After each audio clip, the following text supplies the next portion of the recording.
welcome back guys, thanks for joining me for another beer review, and it's another one that was bought for me, not as such as a Christmas present, but that was actually just picked up for me from the brother-in-law Steve, so a massive thank you mate for picking this up.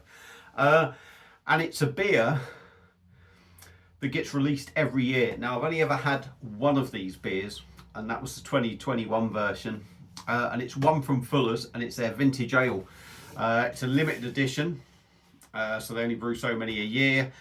Like I say, the 2024 version, this one, there we go, and it's coming in at 8.4% ABV.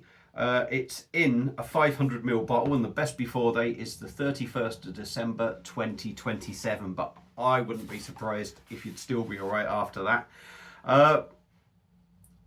Now, as far as I know, you can only pick this up from Waitrose, but I'm certain he said he got it from somewhere else, but I could be totally wrong. So Waitrose, I'm going to say, and it was £6. So let's get the nice little presentation box open. Obviously, they do that. It's not going to change the beer at all, but it's a nice little presentation box to have. And there's the bottle, and a nice shaped bottle, slightly taller bottle with a shorter neck, and a nice bit of artwork on there. As you can see, it's got the number on there. So this is number 075391, 8.4%. Real classy looking thing. And there's the Fuller's Crown, owned by Asahi now, but their beers still seem to be coming out. They're leaving Fuller's to it by the looks of it, Asahi. So I'm going to stop talking. I don't have a Fuller's glass, so I'm going to bang it in this Moretti glass. I don't know, is it the right idea? It's a nucleated thing. Is it going to make too much of a problem? I don't know. We'll go with this one. I just like the shape for it, and I think it will suit this beer, though it might make it a little bit fizzy. I'll pause it. Hang on. Let's get a different glass. Right, we're back. We're back with the glass. Right, we are still going to bang it in the same kind of style glass, but a more classy one, and one that isn't nucleated. So we're going to whack it in this Bourbon County glass. Let's just give the outside a bit of a wipe. I have so many glasses, they do get a bit of dust, but the inside should be fine because I keep them upside down. Yeah. So yeah, once again, big thank you to Steve, and let's get this cracked open and see what we get. I know I'm a bit late to the party with this one. It's room temperature. It's just been on the side since I've had it, and at the moment it's the 13th of February, and I've got a big queue of videos coming up, but I may well whack this one somewhere in between, because once it starts getting warmer, or maybe into March, it's going to be a little bit late to really be putting this video up. It's still going to be too late now because they could all be gone. Anyway, there we go. So, beer in a glass. There we go. Proper deep red, sort of mahogany sort of looking beer. Mahogany, chestnut, deep red, whatever you want to call it. A nice sort of slightly off-white head. I don't know what colour to call that. I should get my old colour charts out. But yeah, looks decent. Looks like a proper strong sort of ale. So let's dive in with the nose and see what we get. I'm expecting this beer to be massively complex on the nose and in the taste. You do get a hint of that booziness, a hint of it. Rich, malty. I can't really say. A little bit boozy, sherry-like maybe.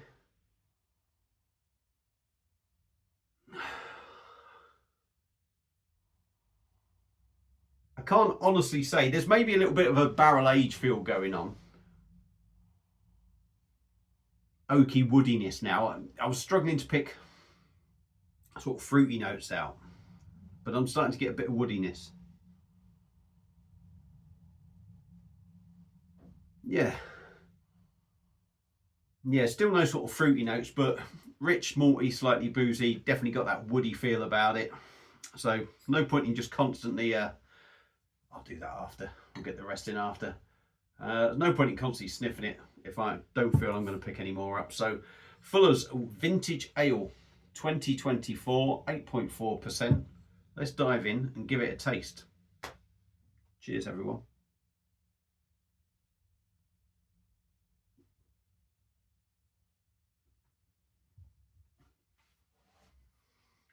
Oh, that's nice.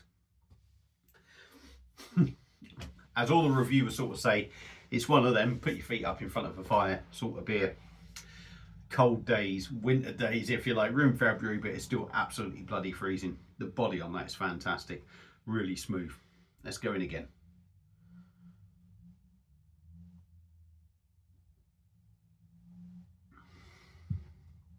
Now, when I said the body's really good, body is, I'm going to say for 8.4%, it's a nice body, but it's not necessarily what you'd think from an 8.4% sort of beer.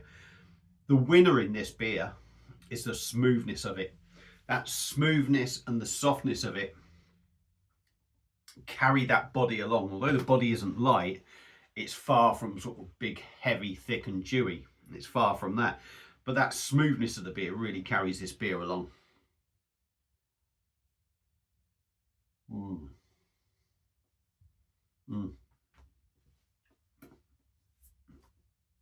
Really smooth.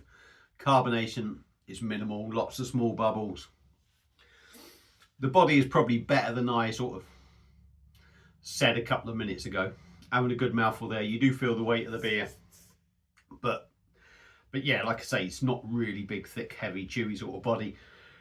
Smooth as silk, really, really soft. Carbonation is minimal.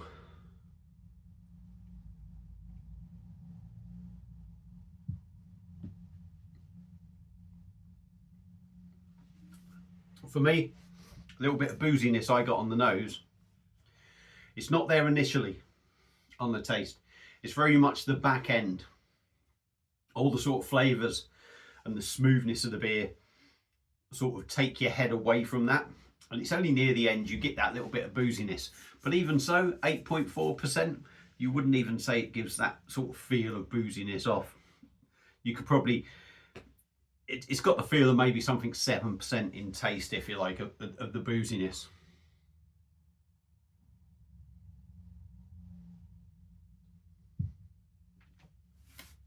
Rich, malty, like I've said. It feels like a little inkling of a toffee or caramel note in there at the start. The longer you leave it, you get that hoppy bite in there. For me, it leaves you with a bit of a feel of like a hedgerow kind of hop, if you know what I mean. It gives you that sort of like little bit of bitterness on the back end and that feel of what hedgerow sort of thing that you get in a bitter. This on the back end leaves you with a bit of that.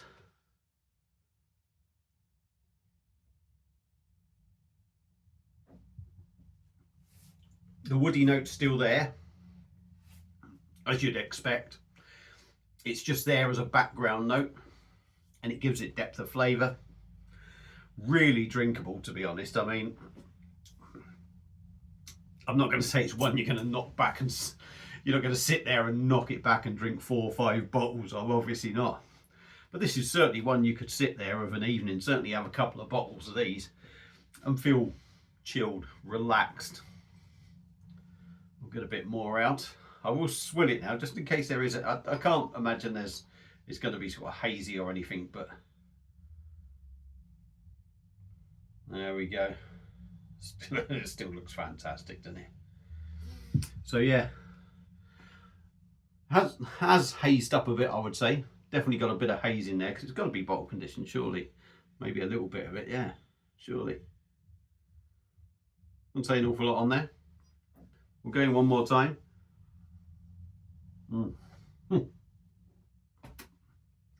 When you've got a bigger head on it, oh, just adds to the smoothness. Yeah, for me, a complex beer, there's probably lots of other things that you could pick up. There's maybe a spiciness going on as well, to be honest.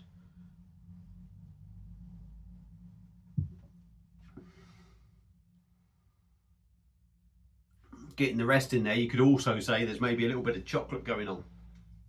It's a complex beer. I think it's one of them. To get everything out of it, I think you would have to drink all this bottle on one video, which is rare that I don't actually do that because I waffle on for so long. But yeah, I think you'd have to get to the bottom of this bottle to really get every sort of flavour. There's maybe a little bit of aniseed licorice thing going on as well for me. It's got that sort of little, like I said, the hedgerow hops come in with a bit of bitterness, but I'm getting that sort of like aniseed licorice sort of thing as well going on in this beer. It's a fantastic beer. It's one of them that is just full of flavour, an absolute joy to drink in the mouthfeel and what have you, and just really tasty and very drinkable. So for me, Fuller's 2024 Vintage Ale, in my opinion, if you can get hold of that, pick it up. Fantastic beer. Pardon me. And from what I recall, I would say that's better than the 2021 version. Maybe just my taste, but yeah, absolute banger. £6, is it worth it? Yeah, obviously you're probably paying about £2 for the box, but it's a cracking beer and you're not going to be disappointed with it. So yeah, give it a go. If you've had it, let me know your thoughts on it. Thank you all for watching. Hope you've enjoyed it. A big thank you to Steve once again, and I will see you again soon on another one. Cheers.